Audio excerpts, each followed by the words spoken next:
Hello, Kyle's Garage viewers. Welcome back to another episode.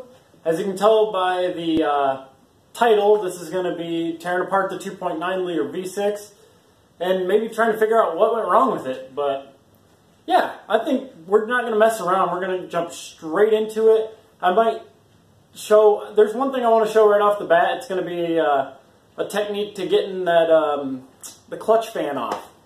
When you don't have the right tools, and they're kind of a bear sometimes if you don't really have the right tools, but I'm going to show you a quick trick. But if I could please get my lovely assistant to roll the engine in. Kyle, please. Sorry, what? Oh, yeah, sure. Bring it right on over to you. Thanks, yeah, let's just tear this engine apart. Alright, here's a look at the clutch fan. I know some people have had problems with these. I've fought with these before too. But this is left-handed threads.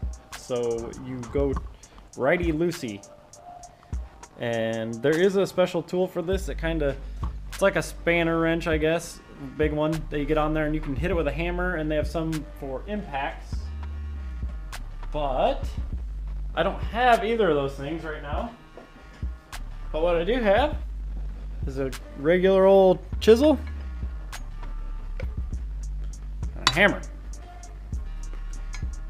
Righty-loosey. Don't hit your damn knuckles.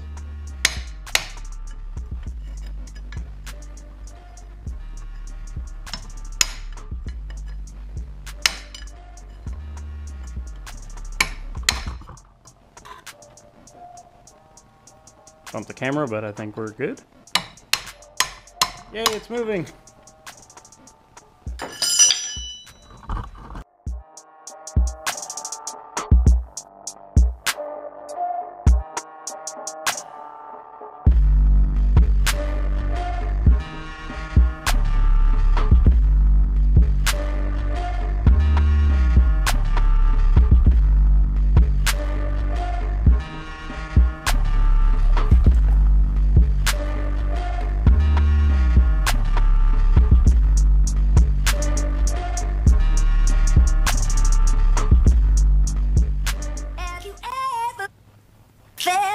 Are you listening?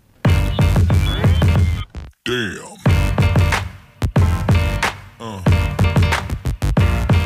Yeah. Yeah. Yeah.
Alright, now that I'm this far along, listen very closely.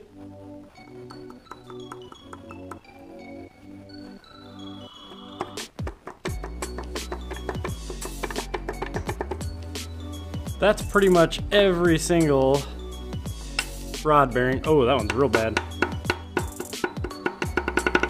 That is not a good noise. Let me pop off. Oh my dear God.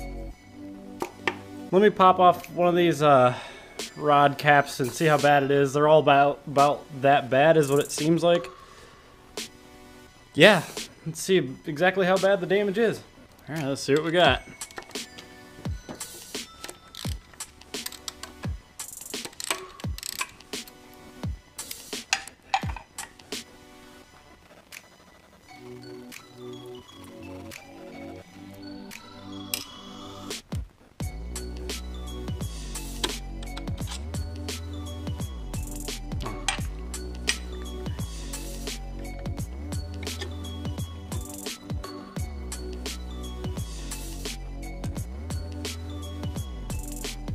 Oh my God. Yeah, that's not supposed to look like that. Oh, that crank is toast. Oh, that is so bad. Yeah, not supposed to look like that. I would show you what a good bearing looks like, but I don't think this has any good bearings left in it. Jeez. And what I thought was the suspect, I've blown a couple of these 2.9s up because the timing chain tensioner let loose, but then this one, it looks okay. I didn't find any pieces of it. I'm gonna have to just say that I over-rev the crap out of it. That's probably what happened. Because I use good oils. Oh, check that out. It says Ford on there. Might be kind of hard to see because it's so disgusting, but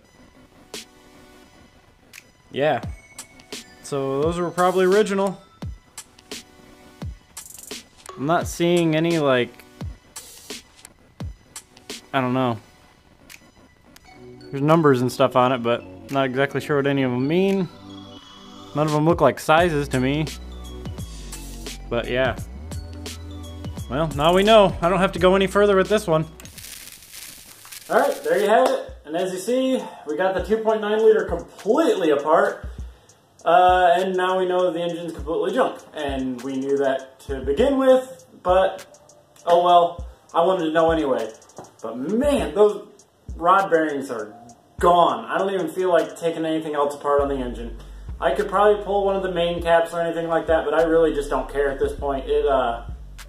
It had a failure. I'm pretty sure I over revved it. It was an old engine to start with. It was a used one out of an old automatic Bronco 2.